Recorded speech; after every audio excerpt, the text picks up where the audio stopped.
அகில இந்திய கால்பந்து போட்டியில் கலந்து கொள்ளும் தமிழ்நாடு அணிக்கு ஸ்வாகத் கிராண்ட் ஹோட்டலில் சீருடை வழங்கி வழியனுப்பும் விழா நடைபெற்றது.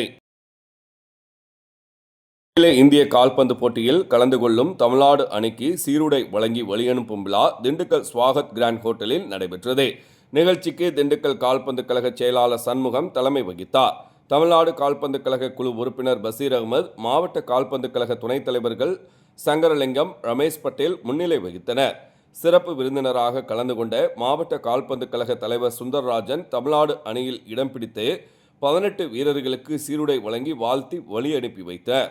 அகில இந்திய கால்பந்து சம்மேளனம் சார்பாக சுவாமி விவேகானந்தா கோப்பைக்கான 20 வயதுக்குட்பட்ட ஆண்களுக்கான போட்டி சத்தீஸ்கர் மாநிலம் நரேன்பூர் மாவட்டத்தில் வருகின்ற மே 27ஆம் தேதி வரை நடைபெறவுள்ளது. இப்போட்டியில் தமிழ்நாடு, கேரளா, ஜம்மு காஷ்மீர், மேகாலயா, பீகார், ராஜஸ்தான், குஜராத் உட்பட 36 மாநிலங்களைச் சேர்ந்த அணிகள் பங்கேற்கின்றன. அதனை 8 பிரிவுகளாக பிரிக்கப்பட்டு போட்டிகள் நடைபெறவுள்ளது. தமிழ்நாடு அணி பி பிரிவில் கர்நாடகா, அந்தமான் நிக்கோபார், சத்தீஸ்கர் மற்றும் குஜராத் ஆகிய அணிகளுடன் மோதவுள்ளது. இப்போட்டிக்கான வீரர்கள் தேர்வு திண்டுக்கல் PSNA பொறியியல் கல்லூரியில் நடைபெற்றது. இதில் தமிழகம் முழுவதிலும் இருந்து 278 கால்பந்தாட்ட வீரர்கள் பங்கேற்றனர். அதில் தமிழ்நாடு அணிக்காக கன்னியாகுமரி, மதுரை, காஞ்சிபுரம், நீலகிரி, கோயம்புத்தூர், கடலூர், சென்னை, திருவள்ளூர், தஞ்சாவூர் ஆகிய மாவட்டங்களைச் சேர்ந்த 18 வீரர்கள் தேர்வு செய்யப்பட்டனர். இவர்களுக்கான பயிற்சி முகாம் PSNA கல்லூரியில் 3 நாட்களாக நடைபெற்றது.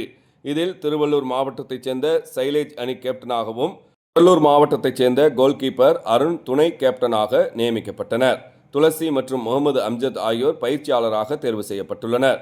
தமிழ்நாடு அணியினர் சென்னை சென்று அங்கிருந்து விமானம் மூலம் சத்தீஸ்கர் மாநிலம் ராய்ப்பூருக்கு செல்ல உள்ளனர்.